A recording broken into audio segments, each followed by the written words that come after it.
Hello, this is Charlie from MMG, and today I'm going to be walking through the audio settings within VMIX. So we can essentially access the audio settings with the cog here. So obviously you've got your input here. Now, each of these that have audio on it will also appear in the audio mixer section. Now, the audio mixer itself, click this, we can hide it, bring it back. You can also unpin it so you can put it onto another monitor. And then if you want to repin it, just do that, the minus, bring it back here. Now, each input, as I say, with audio will have its own input within the audio section. Now, you can also get to that by clicking audio settings in here after you've clicked cog on the input, or you can click the cog on the actual audio meter here. Now this is what the audio settings looks like. So essentially you've got the pre and post here. Now you can choose your solo mode right here. You can choose if you want it visible in mixer, so you could also just get rid of it if you wanted as well, if you're, let's say, not using it. And obviously if it's not there, the way you would access it is you go input and then audio settings here, and then you can make it visible again like that. You can choose how loud you want it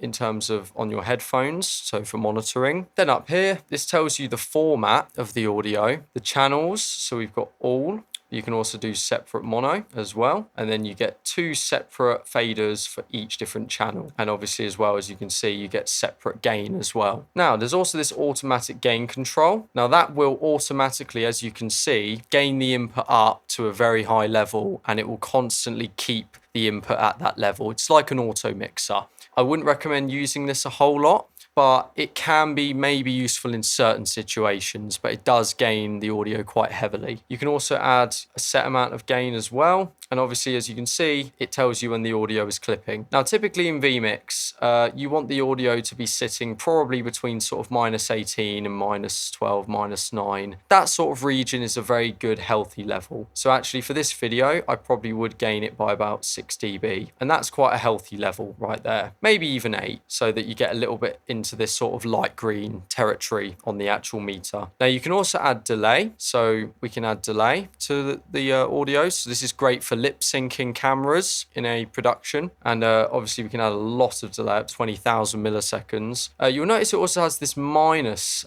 delay. Now technically that does actually do something. So if you have got an input that is a live audio input, typically they always have a bit of a buffer in terms of milliseconds on them. So if you set that to minus, you can actually get rid of that buffer essentially, but you may encounter glitching, sample drop, things like that. So we recommend always just keeping that at 0, and then obviously adding delay if you want to say lip sync to cameras, things like that. Now that's the general tab. If we go to this plugins tab, now we can actually add our own VST plugins to this. Now I've not got any here, but essentially you can add any VST audio plugins to this. So it could be your own compressors, EQs, all kinds of plugins really. So obviously with that in mind, there is a lot of versatility of what you can do if you have a lot of audio VST plugins. We've got a basic EQ here. So in order to enable that EQ, you can do that. And then obviously we can do whatever we want to do to the EQ, just like so. And it tells you how much you're adding there in that white box and how much you're taking away. And then the frequencies at the bottom. Just a standard EQ really. We've also got a compressor. So again, enable compressor like that. And then you can set your ratio threshold to be whatever you want it to be. Now, it's actually quite loud now, as you can see. So if we enable the compressor, we could obviously give it a fairly big ratio, really cut in on it. And as you can see, we're then losing a lot of that volume, and it's generally sitting always around the same sort of area. Use the compressor however you need to. Noise gate, so same sort of deal. It's just a simple noise gate with a threshold. So if we set that threshold to be all the way there, we're completely cutting the audio now. If we set it maybe somewhere around there, as you can see, it's sort of going to be dipping in and out. Got a channel mixer. So this actually allows you to basically get rid of, let's say, one of the sides. So either the left or the right completely. Now, if you're using SDI input cards, such as deck links, Blackmagic deck links, you actually do get all 8 of the channels of audio appear in this menu. So you can actually take away certain channels, keep certain channels, and do things, yeah, however you like, really. Now, the channel matrix is an interesting one. So this can get quite complicated, but all it's essentially doing is saying we want to send channel 1, which is essentially we'll call the left, and then channel 2 is the right. So we want to send all of the left channel, so 1, to the left of the different buses we're sending it to, being headphones, master, and bus A. Now, if we, let's say, change this, so if I turn this audio on just so you can see this down here and put it to bus A. Now, if I take away this and put that onto bus A, so now we're only sending the left of this input to bus A. As you can see, bus A is now a mono signal, is only getting channel left from that input sent to it. So it's essentially a matrix that allows you to make things mono, send things in different ways. Now, I'd recommend not playing around with this too much, but it's there again if you need it. And then we've got the bus mixer. So we can actually turn down our bus A send, as you can see, independently from turning down the input. Same with the master as well. So we can independently change what gets sent where using this. So I think that's generally all of the audio settings. So just to kind of have a look at the actual bus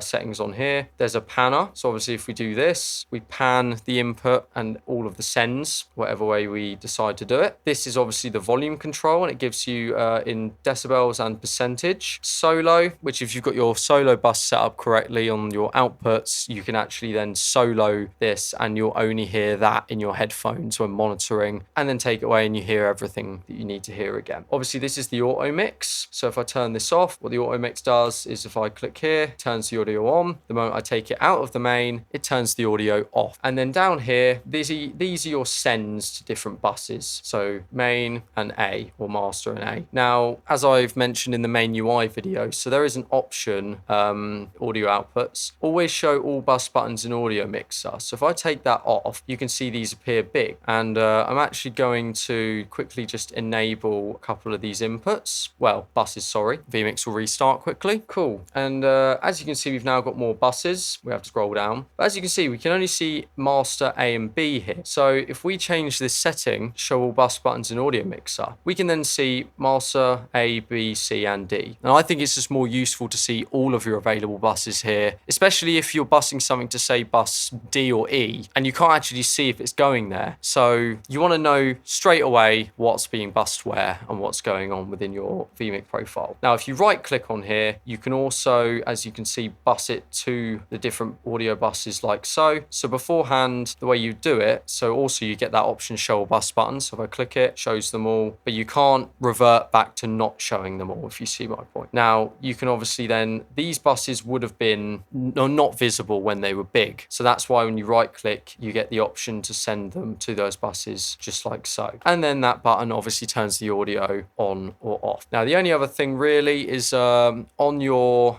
different buses, you've also got statistics for how the audio is performing. Same with the master bus as well. Now, you have got more limited options, obviously, on the buses because they're the actual main buses. But yeah, essentially, that is everything you should need to know about audio busing in VMIX. And always remember that you can obviously send each bus out of a different physical output of the device as well. So it's not just sending your master out. You can do it to various other inputs as well, and tie the buses to different video outputs as well. Hopefully you've enjoyed this tutorial. Make sure to visit our website at mmgaxis.io, where you can find all of our latest content, everything there is to know about our products, all relating to live events, audio and video. Links to all of our socials will be on there as well, including our YouTube, where you can find more tutorials such as this one, tutorials for our products and NDI tools as well. So thank you for watching, and we'll see you again soon.